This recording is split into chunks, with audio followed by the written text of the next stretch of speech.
ఆయనతో మాట్లాడదాం. నమస్తే సార్. నమస్తే సార్, జయభేరి సంస్థలు నటుడి మురళీమోహన్ సంస్థలు ఇవి, వీటిపైన హైడ్రా నోటీసు ఇచ్చి మరీ కూల్ చేస్తున్నారు అని చెప్పేసి వార్తలు వస్తున్నాయి. అసలు దీని గురించి మీరు ఏం చెప్తారు సార్? అంటే ఇంతకు ముందు కన్వెన్షన్కి నోటీసులు ఇవ్వకుండానే చేశారు అని చెప్పేసి కూడా అంటున్నారు. నోటీసులు ఇవ్వాలి అని వాళ్ళకేమీ నిబంధనలు ఏం లేవు. నోటీసులు ఇవ్వకుండా కూడా కూల్చేయచ్చు. నోటీసులు ఇవ్వకుండా కూల్చడం అనే యాక్టివిటీ ఉంది కాబట్టి ఐపీఎస్ ఆఫీసర్ని పెట్టారు అక్కడ అనే విషయం ఆయనే చెప్పాడు. దాని ఇన్ఛార్జ్ గారే ఈ మధ్య చాలా ఇంటర్వ్యూలు ఇచ్చాడు ఆయన. ఆ ఇంటర్వ్యూల్లో చెప్పాడు, మేము నోటీసులు సర్వ్ చేయాల్సిన అగత్యం లేదు, కూల్చేయాలి అనుకుంటే స్ట్రైట్గా వెళ్ళి కూల్చేయటమే, నోటీసులు ఇవ్వం అని చెప్పాడు ఆయన. అయితే ఇలాంటి దుందుడుకు ప్రకటనల వలన అనవసరమైన ఇబ్బందులు వస్తాయి, విమర్శలు వస్తాయి అని చెప్పి పైనుంచి ఆయనకి ఏదో కొంత అంటే ముఖ్యమంత్రి దగ్గర నుంచే ఏదో సూచన వచ్చినట్టుంది. కొంచెం ఇప్పుడు నోటీసులు ఇచ్చే ప్రయత్నం చేస్తున్నారు. అందులో భాగంగా ఆ రోజున అన్కన్వెన్షన్కి వాళ్ళు నోటీసులు ఇవ్వదలుచుకోలేదు, ఇవ్వలేదు, అయిపోయింది. తర్వాత చాలా కన్స్ట్రక్షన్స్ వాళ్ళు డిమాలిష్ చేయడానికి వెళ్ళారు బుల్డోజర్స్తో. ఆ బుల్డోజర్స్ వెళ్ళినప్పుడు అర్థం చేసుకోవటమే అవతల వాళ్ళు. విడిగా నోటీసు, అదే నోటీసు, అది వెళ్ళి అక్కడ అసెంబ్లీ అవటమే నోటీస్గా భావించాలని చెప్పాడు ఆయనే స్వయంగా. అయితే మురళీమోహన్ గారికి నోటీసులు సర్వ్ అయినాయి. అయితే ఆయన ఏం చెప్పాడంటే మేమే కూల్చేసుకుంటాం, ఎక్కడ వరకు క్లియర్ చేయాలో చెప్పండి అంటే, వాళ్ళ మెయిన్ కన్స్ట్రక్షన్కి జోడింపుగా కొన్ని షెడ్స్ ఉన్నాయి. అంటే వీళ్ళ ఆ నిర్మాణానికి సంబంధించినటువంటి పరికరాలు అవి ఉంచుకోవడానికి, స్టోర్ చేసుకోవడానికి కట్టించుకున్నవి కావచ్చు. అవి అవన్నీ అనుమతి లేని ప్రదేశంలో ఉన్నాయి, మీది కాని ప్రదేశంలో అవన్నీ ఉన్నాయి అనేది వీళ్ళ క్లెయిమ్.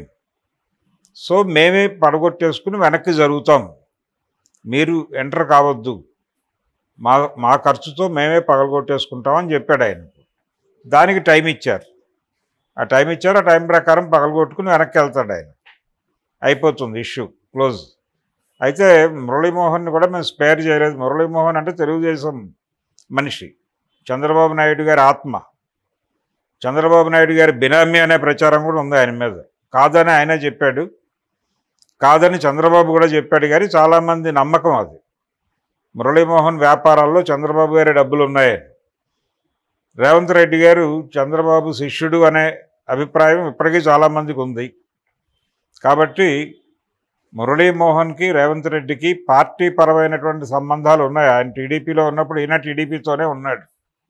వీళ్ళిద్దరి మధ్య పర్సనల్ రిలేషన్ ఉంది, వ్యక్తిగత గౌరవం ఉంది. హైడ్రా మీద ఆయన చాలా గౌరవప్రదమైన కామెంట్సే చేశాడు.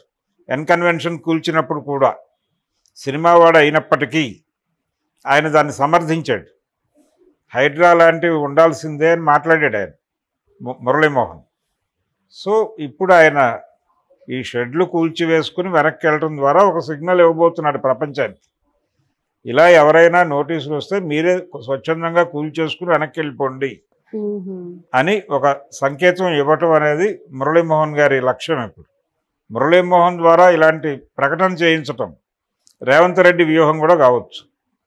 ఒక పాజిటివ్ టైప్లో, మేము గతంలో అంత సీరియస్గా లేం అనే పద్ధతులు. నోటీసులు ఇవ్వాలనే రూల్ అయితే లేదు వాళ్ళకి. నోటీసులు ఇచ్చారు, ఆయన వెనక్కి వెళ్తున్నాడు. ఇలా గతంలో చాలా జరిగినాయి. విజయవాడలో రామారావు గారి థియేటర్ ఉండేది, ఇప్పుడు పగలగొట్టేశారు. అది కళ్యాణ్ చక్రవర్తి అనే పేరుతో సినిమా థియేటర్ ఉండేది ఆయనకి. ఆ సినిమా థియేటరు పక్కన ఇంకో థియేటర్తో కలిసి ఉండేది. అది రామా టాకీస్ అనేటువంటి థియేటరు ఇది కలిసి ఉండేది. రామారావు గారు రాజకీయ పార్టీ పెట్టే వరకు ప్రపంచం దాని గురించి పట్టించుకోలేదు. ఆయన ఎప్పుడైతే పొలిటికల్ పార్టీ పెడుతున్నాను అని ప్రకటించాడో 82లో, ప్రకటించగానే ప్రభుత్వానికి గుర్తొచ్చింది, అప్పుడున్న కాంగ్రెస్ ప్రభుత్వానికి గుర్తొచ్చింది, ఈ రెండు థియేటర్ల మధ్య ఒక రోడ్డు ఉండాలి అని. ఆ రోడ్డు మాస్టర్ ప్లాన్లో ఉంది అన్నారు. మరి మాస్టర్ ప్లాన్లో ఉండి వీళ్ళకి పర్మిషన్ ఎలా ఇచ్చారో తెలియదు.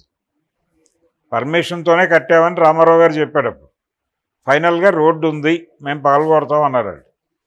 అప్పుడు ఆయన కూడా మీరు పగలగొట్టద్దు, నాకు ఒక వారం టైం ఇవ్వండి, నేనే పగలగొడతాను అని చెప్పి టైం తీసుకుని పగలగొట్టి ఇచ్చేసాడు ఆ రోడ్డు.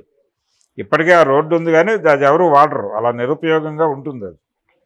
ఇలాంటివి చాలా చాలా అనేక ప్రాంతాల్లో అనేక చోట్ల ఇలా స్వచ్ఛందంగా వాళ్ళే, అంటే వాళ్ళు పగలగొట్టుకుంటే అడ్వాంటేజ్ ఏంటంటే దానికి సంబంధించినటువంటి మెటీరియల్ కొంతవరకు డిస్టర్బ్ కాకుండా తీసుకోగలుగుతారు జాగ్రత్తగా పగలగొట్టుకుంటే. అలా కాకుండా బుల్డోజర్ వచ్చి కూలిస్తే ఏది పనికి రాకపోవచ్చు. అందుకని చాలామంది మేమే పగలగొట్టుకుంటామనే ఆప్షన్ని వాళ్ళు యాప్ చేసుకుంటారు. వాళ్ళు పగలగొట్టుకుంటే మెటీరియల్ కొంతవరకు సేవ్ అవుతుంది, వీళ్ళు పగలగొడితే ఏది ఎందుకు పనికిరాదు. అందుకని మురళీమోహన్ గారు కూడా ఈ పద్ధతి ఎంచుకున్నాడు. ఎంచుకుని బాబు ఆ షెడ్లేవో మేమే పీకేసుకుంటాం, మీరేమి హడావిడి పడొద్దు, మేము క్లియర్ చేసి మీకు హ్యాండ్ ఓవర్ చేస్తాం అని చెప్పాడు. అదే జరుగుతుంది.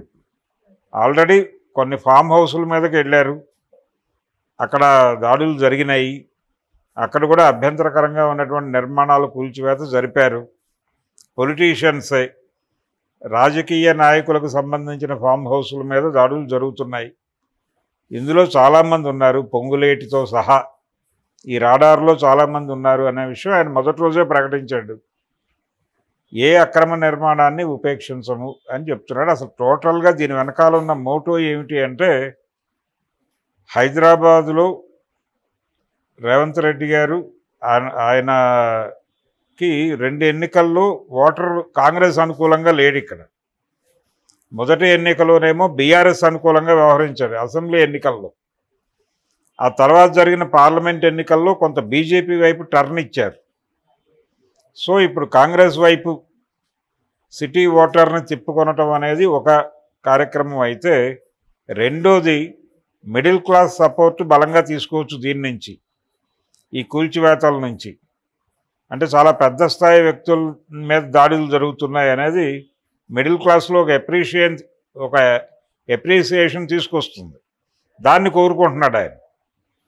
దీనిలో భాగంగా అక్కడక్కడ కొంతమంది లోయర్ మిడిల్ క్లాస్ వాళ్ళ ఇల్లు కూల్చిన సంఘటనలు కూడా జరిగినాయి చెదురుమదురుగా. ఆ నష్టం వెంటనే గుర్తించి అక్కడ కంట్రోల్ చేశాడు.